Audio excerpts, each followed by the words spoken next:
Could the Washington Wizards make a move for the Golden State Warriors, Jonathan Kuminga? Maybe. And tonight we're going to do a preview for Thursday night's season opener versus the Boston Celtics. Come on now, rock with your boy. Next on Locked On Wizards.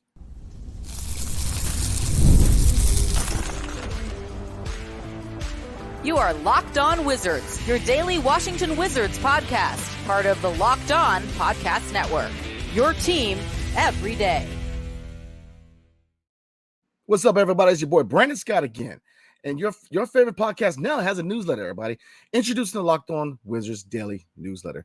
One stop for ultimate team and league coverage delivered right to your inbox. Sign up for free now at LockedOnDaily.com. That's LockedOnDaily.com and start your day with the all-new free Locked On Wizards newsletter. And tonight's episode is brought to you by Gametime. Download the Gametime app, create an account, and use promo code LOCKEDONNBA for $20 off your first purchase. And everybody, with the newsletter, I decided I'm definitely gonna be a writer now. That I definitely want to take the lead with writing the articles for the free newsletter. So definitely recommend you guys. It's free. It's every day. I'm writing the articles, and it's going to give you an in-depth look at everything Wizards, man. So anything that has to do with trades, free agency, draft, game recaps, anything Wizards, definitely rock with your boy, man. So I definitely recommend subscribing to the free newsletter. So all right, guys, let's get into the content. As you guys know, yes, the 21st was the big day where people signed their players to rookie scale extensions. We saw, obviously, Corey Kispert being re-signed to a 4-year, $54 million extension with the Washington Wizards, but the Golden State Warriors and Jonathan Kuminga could not come to terms on a rookie contract extension. So could the Wizards make a move for Jonathan Kuminga, and what would it take to acquire him? Because it's kind of 50-50 with me. So we're going to take a look at that.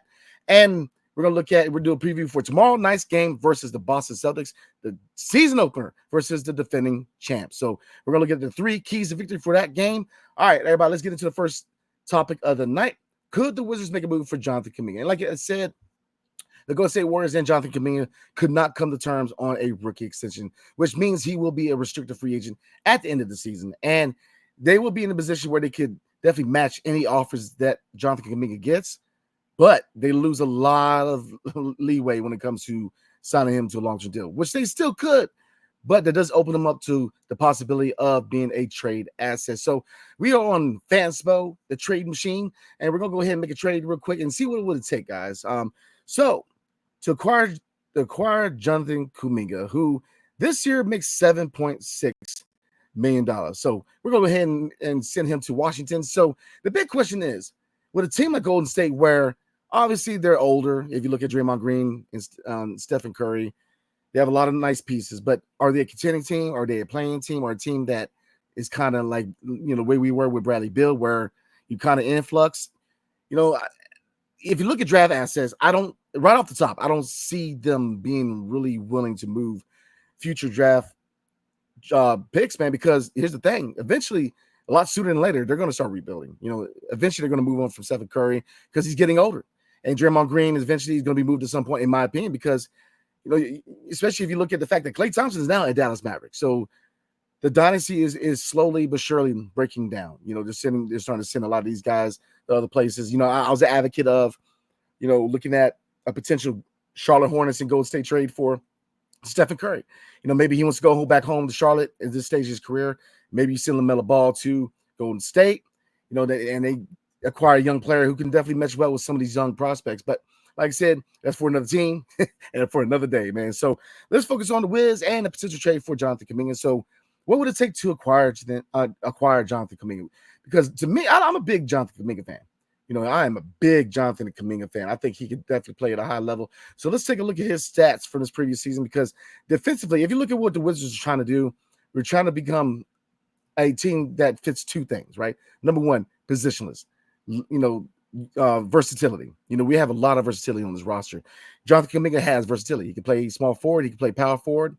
And he's a guy who defensively is a dog. And when you add him to a team that already has Alex Sarr and Bilal Coulibaly, then you start to really establish that defensive identity long-term, because he's very, very young and he fits the timeline. All right, so Jonathan Kuminga, before we get into the stats, he is 22 years old, so he definitely fits the timeline, even though we all know the timeline has kind of, went back and forth to a certain degree. But 22 years old, And let's see, to look at his stats from last year. Now, he kind of like Corey Kispert. He's a young player who has gotten better every single year, especially when you look at his availability. He hasn't dealt with a lot of injuries. His rookie year was 2021 to 2022 season, where he played 7 games but started 12 and averaged 16 minutes a game. Now, the next year, his sophomore campaign, he played 67 games and started 16 of them, but his minutes went up from 16 to 20, and his scoring average stayed at 9. It went up from 9.3 to 9.9, and his shooting numbers got better, especially at 3-point, where it went from 33 to 37% from behind the arc. Yes, sir. In this previous season, he played in 74 games and started 46 games, where his minutes went up from 20 to 26.3, and his numbers overall went up. His field goal percentage went from 52 to 52, but it was 52.9, I guess, if that makes any difference. His 3-point percentage did go down, but his scoring percentage overall went from 9.9 points per game to 16.1 points per game. So he could flat out play some ball, man. He could defend at a high level, but his offensive side, is coming along nicely. You see a guy who can complement a Bilal Coulibaly, a guy who can complement an Alex R long term. But the question is not, does he have talent? The kid can play. I mean, homie can straight up play ball. He's a defensive menace who, his shooting and his ability to attack the basket and his versatility are getting better. He's a guy who, man, I'm trying to tell you, I would love to have a Jonathan Kuminga, but the question is, with most moves, how can we acquire him? And what would it take to get him? So let's take a look at that. Now, look at that. We're going to start with the veterans. And like I said, with draft picks, because I'm going to look at that real quick too, but with draft picks, I honestly think that they're going to be very hesitant to move on from a lot of draft picks. Because like I said, eventually they're going to rebuild. I mean, I think the writing's on the wall with the dynasty in Golden State. It's just a question of when. I mean, Stephen Curry very well could stay there to the end of his career, but how long does he really have left? Draymond Green, he was a nice compliment to him and Klay Thompson, but now that Klay is gone, does he take a step up with what he produces on the court? And let's be real, Draymond, as far as his play style, he's more known for his leadership and his tenacity. And, in little stats here and there, he's more of a prolific Anthony Gill, right? Where a lot of the stuff he does on the court, you don't put in statistical categories, diving for loose balls, being that enforcer, but being an enforcer doesn't fit, you know what I mean? So like I said, I think every team needs an enforcer, but when you're that number 2 guy behind Stephen Curry, that takes a big hit for offensive output. So real quick, we're going to try to look at their draft picks real quick, because like I said, I don't think they're going to be very willing to give up draft picks. So I am on Basketball Reference. So let's take a look at what their draft picks are. They gave me the draft choices. Okay. So, but looking at Fanspo, we'll start with the veterans. Now, what veterans could be moved to Golden State? Now, Malcolm Brogdon with a price tag of 22.5 could be a good candidate, but here's the thing, he's injured. Now, could he be a nice backup guard to complement Stephen Curry in the second unit? Yeah, absolutely. And then with a price tag of 22.5, the question is, how do you match those salaries, man? Because, and you can argue with, and I'm kind of make this point too, when Malcolm Brogdon and Kyle Kuzma, which, is a guy who could, Golden State has shown interest in the past, and Kyle Kuzma, but here's the thing, with those price tags, his price tag is 23.5 and Malcolm Brogdon is 22.5. So for the salaries to match, because Kuminga is 7.6, so you're bringing in 7.6. So, for example, for poops and giggles, man, let's go ahead and put Kyle Kuzma in this deal to Golden State. So now Golden State's on the hook for 23.5. So we've got to try to match the salary. And then here's really where the problems arise. Looking at certain players where you would match salaries. Andrew Wiggins and Draymond Green are 2 guys I'm looking at. And, Andrew Wiggins is on with 26.2 and Draymond Green 24.1. But here's the thing. If you entertain acquiring Anthony Wiggins, you might as well hold on to Kyle Kuzma, because there's similar play styles. I mean, they're forwards who are, they're definitely scoring-minded forwards, man. But with Anthony Wiggins, man, you bring on injury concerns. Here's the thing with Kyle Kuzma. You don't have a lot of injury concerns with Kyle Kuzma. So I always say, guys, availability is your best ability. So, I don't see the point of taking on Andrew Wiggins when you already have Kyle Kuzma. And Draymond Green, where would you fit him? And do you really want to be on the hook for a 34-year-old power forward who, again, he is that enforcer, he's that rebounder, defensively, he's a pest, but, is he, especially if you look at the history with Jordan Poole, I don't want any locker room issues here. And, I don't, Jordan Poole goes through enough, man, and people are really going after him heavy, man. So bringing him into DC would be nothing but trouble, man. It'll be a media frenzy. And so neither one of these guys I really want. And you could try to add 2 more young players to make the salaries match, but Buddy Hield at this point, where does he fit in? Gary Payton III could be a nice young piece that you could get. I just don't, like I said, I don't see where, what we could send to Golden State. Now, would they entertain Rashawn Holmes or Marvin Bagley III? That's a good question, because right now their starting center is Kevon Looney. So maybe you can end up moving, Jonas Valanciunas is another guy where at 9.9, that could work. So 9.9. So let's go ahead and say, yeah, and that's where I'm at, guys. I it's not that I wouldn't want Jonathan Kuminga, because I think he would be really good for this team long term, man. But what it would take to acquire him, and it doesn't match up. And so I'm going to say no for right now. I'm going to say no, even though I would love Kuminga on this team. I think that he could be the definite replacement for Kyle Kuzma with his ability to play small forward and power forward. Like I said, Kyle Kuzma has been good for this team. But here's the thing, with him being a vet, if you look at his age, you look at the timeline, and you look at where the team is going, you want to get an asset for your better players. You want to get assets for your good players. And Kyle Kuzma is one of the best players on this team. So you want to get, if he's not part of your future, you want to get some kind of compensation from him, because you don't want to watch one of your best players walk for nothing. We've seen that scenario with Tyus Jones, and we've seen scenarios where Kristaps Porzingis, he was going to walk for free. So, they definitely want to get some assets back in return for Kyle Kuzma or Jonas Valanciunas or Malcolm Brogdon. You know what I'm saying? So, but to me, with any potential Jonathan Kuminga trade, I just don't see what they would want. I don't see them moving on for any draft picks, because the writing's on the wall as far as the future of this team within the next 3 years. And I think that, maybe you take the wait and see approach with Jonathan Kuminga. Like I said, he'll be a restricted free agent at the end of the season. So maybe you make a move on him, see if you can acquire him, force the Golden State Warriors to match his salary. And maybe you acquire a guy who, again, he could fit in really nice to, with Bilal Coulibaly and Alex Hart. Now the question is also, with the 2025 draft showcasing Cooper Flagg, Ace Bailey, and Dylan Harper, if you make a move for Jonathan Kuminga, then, Cooper Flagg, again, you can play Kuminga at the 3. You can slide Bilal to the 2. And those are, and like I said, versatility is the name of the game in the NBA, especially for the Washington Wizards. So that's a scenario where you can still acquire a guy like Cooper Flagg and still bring on a guy like Jonathan Kuminga. Because look, best case scenario, y'all. Bilal, Alex Sarr, you pick up Jonathan Kuminga and you draft Cooper Flagg or even Ace Bailey, Dylan Harper. Y'all, come on now. This team is going to be better, faster. So like I said, Will Dawkins shown that he's made it known that he's going to find every avenue to make this team better and get younger. Find younger players and make the team better. So I think Jonathan Kuminga could be a target for the Washington Wizards. It's all about, with any potential move, what would it take to get him, and what are you willing to take on? And I'm not willing to take on Andrew Wiggins, man. Because you got Kyle Kuzma, and with Andrew Wiggins, there's always injuries and stuff like this. With Kyle Kuzma, you don't have those injuries. So, I don't want to take on a contract like Draymond Green or Andrew Wiggins, because you already got Kyle Kuzma. So you guys get in the comment section. Let me know what you think. I'm 50-50, but even though I think that if you can find a way, you make that move. So you guys get in the comment section. Let me know what you guys are thinking. So tomorrow night is the season opener versus the Boston Celtics at Capital One. So we're going to do a preview for that game. But before we do, tonight's episode is brought to you by FanDuel. Hey, NFL fans, you can start the season with a big return on FanDuel, America's #1 sportsbook. So when you get a hunch in the middle of the game, you can check out the latest stats, view live, play-by-play, and so much more on the same page where you place your bets. You can start with $200 in bonus bets guaranteed when you place your first $5 bet. That's FanDuel.com. All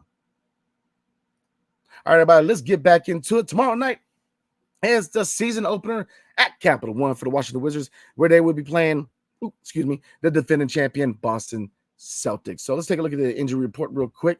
Now, obviously, with the Celtics, former Wizard Kristaps Porzingis is out. So he's dealing with an injury, and Malcolm Brogdon for the Washington Wizards is out following the surgical procedure to repair a ligament tear to his right thumb. So again, y'all, his recovery status will be updated, but is still, kind of up in the air. So a couple of significant injuries for both teams. With Kristaps Porzingis, they definitely lose, the ability, some shooting at the center position or the power forward position. And Malcolm Brogdon, he has value, being that guy who can score and definitely be that general on the second unit, 6 man, depending where they want to put him. So those injuries definitely take a hit on the respective teams. But, man, Boston, I don't know if you guys saw the Knicks game. Boston looks like they're ready to make that. I mean, they're ready to roll, man. They hit the ground running early on. For you bettors out there, the Boston Celtics are 12.5 favorites in this game. I don't think any of us are surprised by that. This is defending champions, and we're a team that are very early in a rebuild. So, what are my 3 keys to victory, real quick, if we want to try to sneak a victory versus the defending champions on opening night? Because I love, man, we get a win against the Celtics on opening night. Woo! But like I said, this is going to be a roller coaster season for the Washington Wizards. But my 3 keys to victory. Number 1, turnovers. We have got to try to win the turnover battle, man. This preseason, we have been synonymous with being a very sloppy team. We had one game where we committed 30 turnovers, one game where we committed 19 turnovers. The list goes on. We've got to do better with ball security. That is the name of the game for most sports. Baseball, not so much, but basketball and football, ball security is key. Turnovers kill teams. Turnovers are the one factor that ebb a team from a loss to a win, and likewise. This team has to get better in turnovers. We have to win the turnover battle. It comes with fluid ball movement. You know what I mean? Communication. All right, number 2, defense. This team is a monster. Jason Tatum, Jaylen Brown, the list goes on. Al Horford, the list goes on. Drew Holiday. Defense, look, we're going to have to be able to click on all aspects of defense. Transition defense, paint defense, perimeter defense, closeouts. We communication on the defensive side, man. We have to hit all cylinders when it comes to defense with the Boston Celtics, because this team is a 3-and-D team. This is a team that can shoot the rock, and it's a team that can defend at a high level. Drew Holiday, yes, he's a little older, but he's still that guy as a defender at point guard. Jaylen Brown, Jason Tatum, Al Horford, with his age, is still a pest at the center position. So that's kind of one battle I want to see opening night is Jonas Valanciunas versus Al Horford. If indeed the starting lineup has Jonas Valanciunas in it, I want to see that battle between Jonas Valanciunas and Al Horford. But like I said, this team is a monster. So those are two of the 3 keys of victory. Number 3, rebounding. We've got to win the battle of rebounds, man. And that's what I'm saying. I'm looking at Jonas Valanciunas versus Al Horford, and definitely the power forward position. Like I said, right now, we don't know what the starting 5 is. I tried to get it out of head coach Brian Keith the other day, but, like I said, I expected he wasn't going to give me the starting 5 because, like I said, it's definitely going to be on hush-hush till tip-off, and, so the other teams don't know what we're doing. So I get it. It was kind of one of those moments where I kind of messing with the coach, man. But like I said, if they go with Alex Sarr at the 4, Alex Sarr, I definitely want to see him get in there and be a pest in the paint, getting these rebounds and really help to take the pressure off of Jonas Valanciunas and other players. Kyle Kuzma with his size, definitely want to see him eat in the paint and get these rebounds, man. Definitely, from a scoring standpoint, we know that Jordan Poole and Kyle Kuzma are going to be alpha dog 1 and 2 as far as scoring. But with Kyle Kuzma and his size, and the guards don't get off of this either. I definitely want to see everybody be more proactive and more energy as far as getting rebounds, especially offensive rebounds. So those are my 3 keys of victory. Now, what is my prediction, real quick, guys? I mean, I'm a realist, guys. Like I said, I love my Washington Wizards, but I think we lose this one. The Boston Celtics are already they hit the ground running. You saw the game against the Knicks. This team is ready to defend that title. I mean, this is going to be a hard matchup. I mean, most I see this in football. In NFL, it's any given Sunday with college is any given Saturday, but any team can win any night. Even in the NBA. Yes, the Boston Celtics are heavily favored, and they should be because they're just a totally different plane, totally different tier than we are. We're a team that's probably going to be one of the worst teams in the Eastern Conference, and when you look at Boston, they're the team in the East that is considered to be the favorite to win an NBA championship, a back-to-back championship. So, like I said, there are other teams in the Eastern Conference that I think that made some ground, especially the New York Knicks. But when you saw the opening night victory over the Knicks, it still shows that they're 2 different teams. So, like I said, I think this is a loss for the Washington Wizards, but it's not to say, if they hold these 3 keys of victory, which are, win the turnover battle, get in there and win the rebounding battle. Defense has to be crisp. We have to be running on full cylinders when it comes to defense on the Boston Celtics. But if you hold true to these 3 keys of victory, we may have a chance to beat the defending champions, man, and definitely start this season off on the right foot. So you guys get in the comment section. Let me know what your prediction is. I think it's a loss, but like I said, look, we'll see, because this is the first time out. There's a lot of storylines. And like I said, first time out, Jordan Poole holding down starting point guard.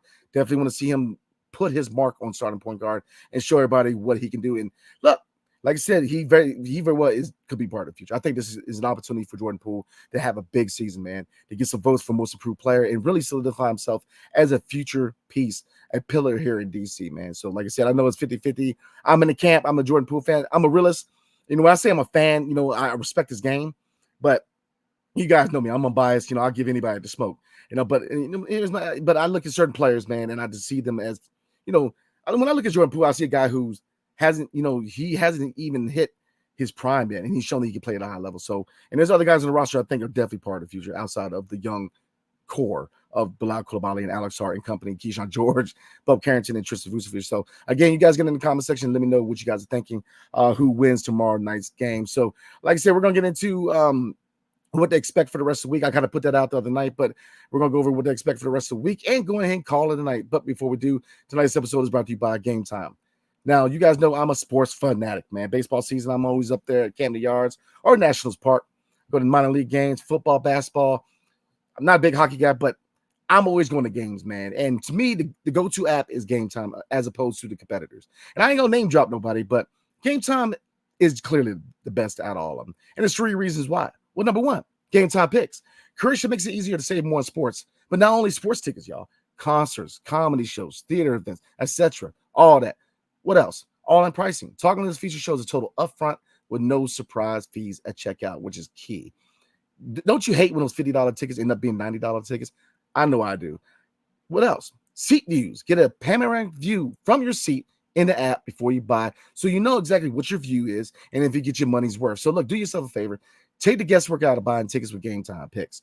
Download the Gametime app, create an account, and use promo code LOCKEDONNBA for $20 off your first purchase. Terms apply. And again, create an account and redeem code LOCKEDONNBA for $20 off. Download Gametime today. What time is it? Gametime, baby. And your favorite podcast now has a newsletter, y'all. Introducing the Locked On Wizards Daily Newsletter. One stop for ultimate team and league coverage delivered right to your inbox. Sign up for free today at LockedOnDaily.com. That's LockedOnDaily.com. And start your day with an all-new free Locked On Wizards newsletter. All right, everybody, let's get into it. And like I said, guys, to kind of double tap on it, I will be writing the newsletters after all. Like I said, schedule, potential issues with scheduling was the only reason I wasn't. But like I said, Locked On is really dope. You know what I'm saying? So I was able to get my schedule straightened out. And now I will be writing the articles for the newsletter, for the Locked On Wizards newsletter. I won't be the only writer on there. Obviously, a lot of experts for NBA insiders going to contribute to it. But definitely be on the lookout for articles I write for the Locked On Wizards newsletter because I'm excited. Definitely looking forward to it. And definitely must read, man. So definitely support your boy with that endeavor. So, all right, guys, looking at the rest of the week, obviously, Saturday. Matter of fact, after this episode, I'm going to kind of put a poll out there and see if you guys want to go live on Saturday. Now, I will say this. Matter of fact, I might not even do that because I will be going to the University of Virginia Cavaliers versus the North Carolina Tar Heels football game in Charlottesville, Virginia on Saturday. So it's really subject to what time I get back.